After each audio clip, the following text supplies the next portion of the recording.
Hello everybody and welcome back to yet another video. I am recording this in my room. As you can see, there's Juno's toys over there, and yes, I still have the Christmas tree up in my room. I think it's pretty, and I've just been changing the decorations, so I think it's pretty great. So for this Lucid Dreaming Challenge, this is Lucid Dreaming Challenge number 12, and this is all about meeting the inner child archetype within our lucid dreams. So we talked about meeting the shadow and what the shadow was and how we could actually call out the shadow within the lucid dream and make contact with that archetype so we can heal and integrate some of the energy that the shadow holds. We're pretty much taking that exact same concept and we are doing it with the inner child.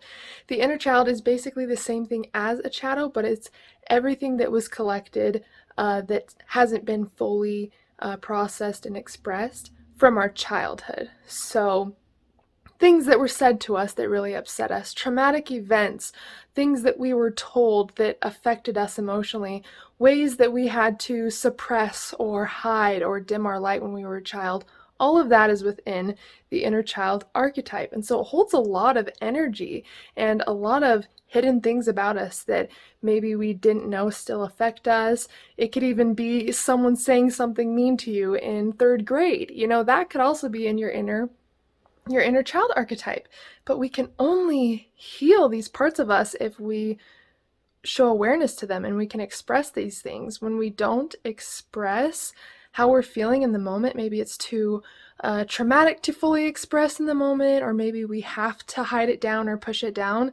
Anything that isn't fully expressed when it happens is naturally suppressed. And so the inner child holds a lot of the wounds and maybe the emotional turmoil from our childhood, and even the positive things too. Maybe your parents told you that nobody likes a smartass when you were younger, and so you were taught that intelligence is something to hide or to be ashamed of.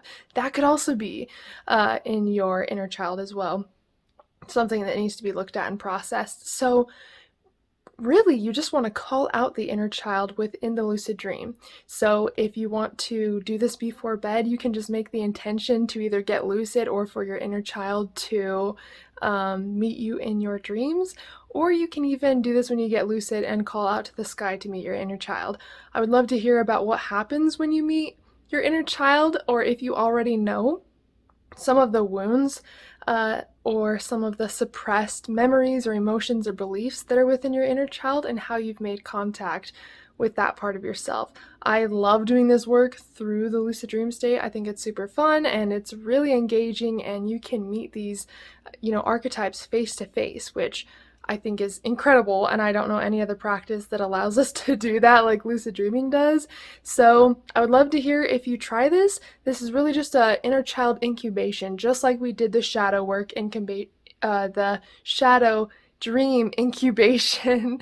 That is what we were doing with the inner child. So I'd love to hear what your result is from this and if you have any questions about this.